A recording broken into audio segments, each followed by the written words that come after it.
don't talk enough about the best season premiere of Rick and Morty. Coming off a successful first season, the pressure would be on for what season 2 had to offer. They'd either have to play it safe by sticking to the same likeness of season 1, or pop off even harder and better than before. And in my objectively subjective opinion, I'd say season 2, A Wrinkle in Time, more than delivered. So comment that like, subscribe your share, and let's get in there.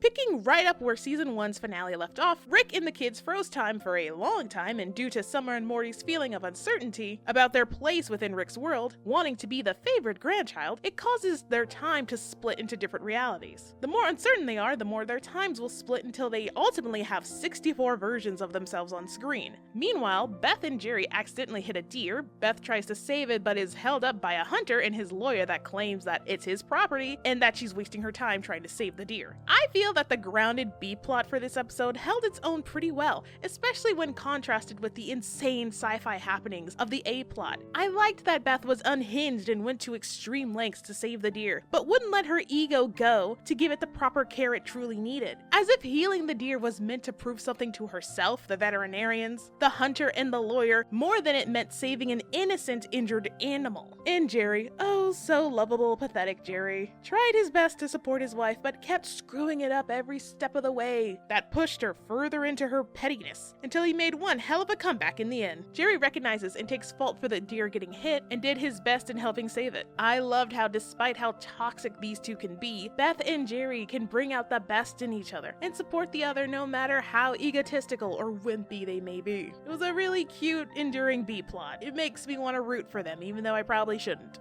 As for the main plot, Rick is trying to fix their fractured time, but it worsens the more the kids feel uncertain about who's Grandpa's favorite. Throughout the episode, you can see split Summers and Morty standing or sitting on opposite ends of each other, completely out of sync. All the while, Rick is the most certain out of all of them, keeping synced with himself. I'm not an idiot. I know how to be decisive. Now hand me that flathead screwdriver. Actually, make it a flathead.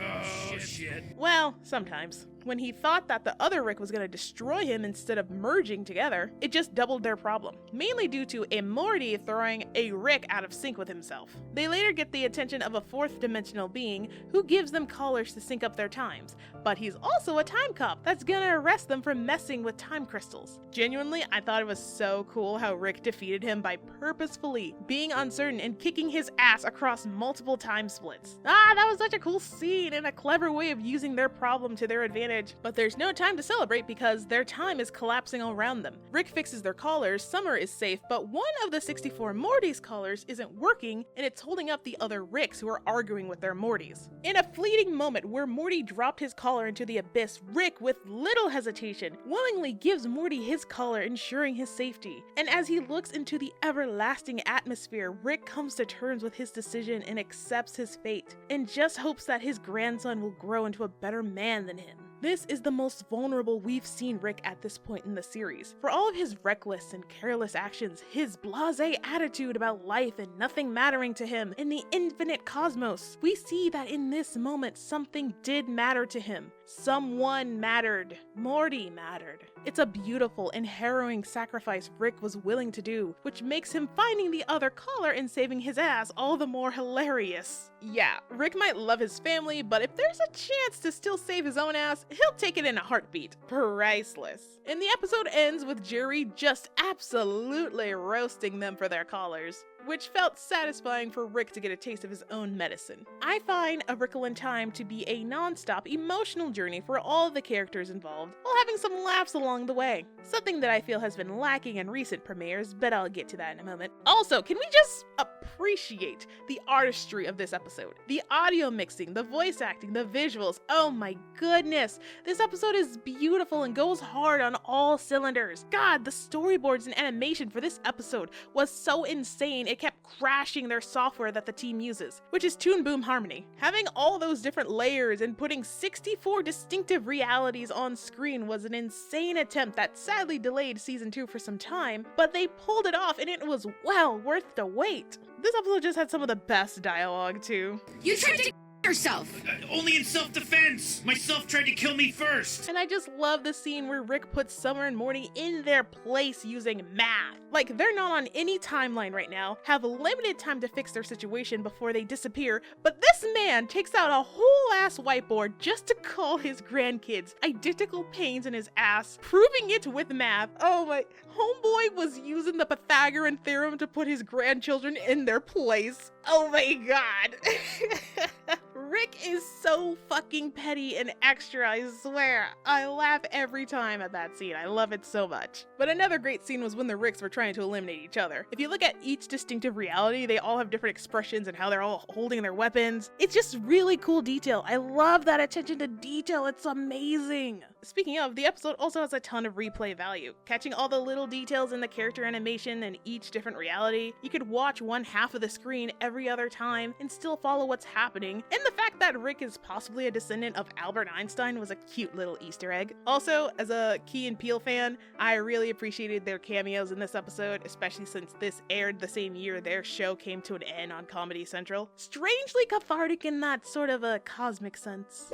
Now, compared to the other season premieres of Rick and Morty, A Wrinkle in Time was just more fun, emotional, and less man-child fan service. Whether or not you count the pilot as season 1's premiere or Lawnmower Dog, I feel that they are both lowbrow. The pilot is a great synopsis for the series, though. A reckless, genius grandfather dragging his anxious, naive grandson on intergalactic adventures. All the while, the family are left to their own misadventures of mundanity. Pretty good synopsis, I'd watch it. But I don't think the pilot showcased Rick's intelligence as well as Lawnmower Dog did. Nothing groundbreaking, but also nothing too terrible either. I have very neutral feelings about season 1's premiere anyway. Meanwhile, with season 3, it was the start of premieres getting more action heavy, and while that's fun in spades, non-stop action and tension between Rick and his greater enemies, and Morty suiting up gets more and more tiring by each passing season. Now don't get me wrong, it was really cool and clever to see Rick take down the galactic government, the Citadel of Ricks, and save his grandkids just to become the de facto leader of the family for some McNuggy sauce all in one go. Now if that ain't the most autistic motivation I've ever heard in my life,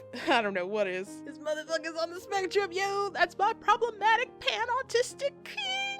Shit was ridiculous, but setting the bar that high so soon puts even more pressure on future premieres. Season 4 is the start of Rick having to become more considerate of Morty's safety, and the meta-commentary on meta-commentary was overwhelming. Morty being overtaken by the crystal to ensure his death with Jessica, while entertaining, felt like ghoulish overkill. Summer didn't ruin the season 4 premiere, you guys. It was just kinda lackluster and mundane. Rick hopping into a different dimension in a different body, yada yada yada, they're all freaking crazy fascists. Okay, yeah, we get it. The world's hell in a hamster wheel. Season 5 probably had the weakest premiere in my opinion, with Rick dealing with Mr. Nimbus and Morty having another obsession episode with Jessica. I'd rather the B-plot have been following Summer stealing the shell from the ocean. Honestly, just give my girl more to do. Because if I had a schmeckle for every time a season premiere of Rick and Morty focused on Morty's love for Jessica and resulted on him going on a Blade Runner rampage, I'd have 2 schmeckles. Also reinforcing that Rick is a sad old man, a genius imprisoned in his own mind, yada yada yada. Dudes, Dr. Wong got it in one go, honey. At this point, we're 5 seasons in. We could have realized that. You're spoon feeding spoons. And in all honesty, I completely forgot about season 6 premiere, if not for my recent rewatch. I could not tell you what had happened. Alright, something big reveal about Rick's true nemesis, Rick Prime. Again, high action, great stakes, meta storytelling, and yet oddly forgettable. But I do love how every season the family just grows closer and closer together. Don't get me wrong, I'm just as excited to see Rick Prime too, but it feels a little late in the game to be introducing a character that deeply has hurt Rick past the point of no return damn near 10 years later. I don't know, I feel like we could have had another evil Morty situation, I guess, but c'est la vie.